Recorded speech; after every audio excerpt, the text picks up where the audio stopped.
গতকাল আর আজকে আমি জানো এই দুদিন খুবই ব্যস্ত ছিলাম। তবে আমি এই দুদিন কেন ব্যস্ত ছিলাম চলো তোমাদের সাথে একটু করে শেয়ার করে দিই। তো তোমরা সবাই জানো আজকের থেকে নবরাত্রি শুরু হয়ে গেছে। আর আমার এক দিদির বাড়িতে খুব সুন্দর করে নবরাত্রির পুজো হয়।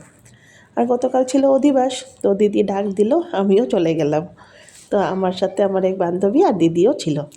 তারপর আমরা দিদির বাড়ি গিয়ে কিছুক্ষণ বসলাম। তারপর অন্যান্য সবাইরা আসার পর আমরা চলে যাচ্ছি জল ভরানোর জন্য। তবে জানো অন্যান্য সময় কিন্তু আমরা একটু দূরে গিয়ে অন্যান্য মন্দির থেকে জলটা ভরাই, কিন্তু এই বছর কিছু কারণবশত আমরা দিদির পাশেই এক বাড়ির থেকে আমরা জলটা ভরিয়ে নিয়েছিলাম।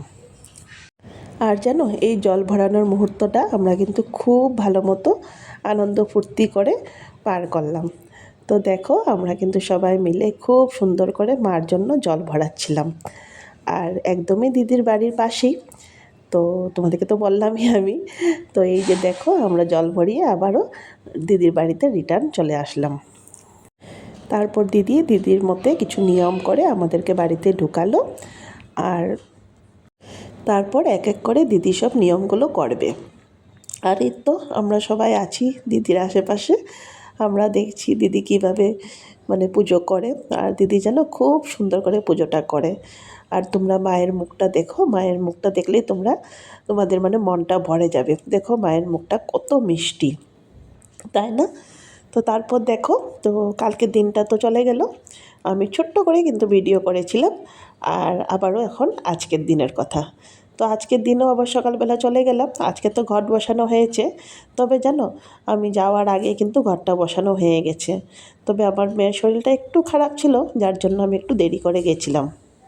তারপরে তো আমার মেয়ে আর একটা ছোটো মেয়ে দুজনকে দিদি নিয়ম করে সুন্দর করে বাড়িতে ঢোকাচ্ছিল। যেহেতু আমি অষ্টমী নবমীতে গুয়াহাটি থাকবো না, তাই দিদি বলছে যে তোর মেয়েকে নিয়ে আসবি, আজকে আমি একটু নিয়ম করে ওকে ঢোকাবো। এই যে তারপর দিদি যা যা নিয়ম আছে ওগুলো এক এক করে করে নিল। আর আমার মেয়ে এইবার সেকেন্ড টাইম, গত বছরও এক বাড়িতে নবরাত্রির পূজাতে গিয়েছিল, তাই ও কিন্তু একটু একটু জানে। আর এই যে দেখো এক এক করে দিদি নিয়মগুলো করছে আর ও চুপচাপ বসে আছে। আর ওকে দিদি গিফট দিয়েছে, ও কিন্তু মনে মনে খুব খুশি যে কখন গিফটটা খুলবে আর দেখবে এই গিফটের ভিতর কী কী আছে। এই তো তারপর এক এক করে সবাই ওদেরকে যা যা নিয়ম আছে ওগুলো করছিল। তো দিদি করলো, দিদি করার পর দিদির ছেলে ছিল, দিদির ছেলেও আশীর্বাদ নিল। তারপর ওইখানে থাকা সব দিদিরাই কিন্তু ওদের থেকে আশীর্বাদ নিয়েছিল জানো। আর আমার মেয়ে চুপচাপ বসে সবাইকে আশীর্বাদ দিচ্ছিল। তো এই যে দেখো, তো তোমাদের দেখার জন্য ছোট্ট করে একটু ভিডিও করে নিলাম। আর তারপরে এই যে দেখো, আমি তো বলেছি অলরেডি আমরা আসার আগে ঘট বসানো হয়ে গেছিলো। তো এই তো পুজো টুজো শেষ, তারপর সবাই মিলে আমরা প্রসাদ গ্রহণ করছিলাম। আর এই যে প্রথমে ফল প্রসাদ খেয়েছি, তারপর আবার দিদি আমাদের জন্য ভাতেরও আয়োজন করেছিল। তো ওই যে ভাতের সাথে যা যা আছে তোমাদেরকে আমি একটু করে দেখিয়ে দিলাম। তারপর আমরা সবাই মিলে খাওয়া দাওয়া করে, পাশে আমার আরেক দিদির বাড়ি আছে, এই যে আমার এই দিদিকে তো তোমরা সবাই চিনো।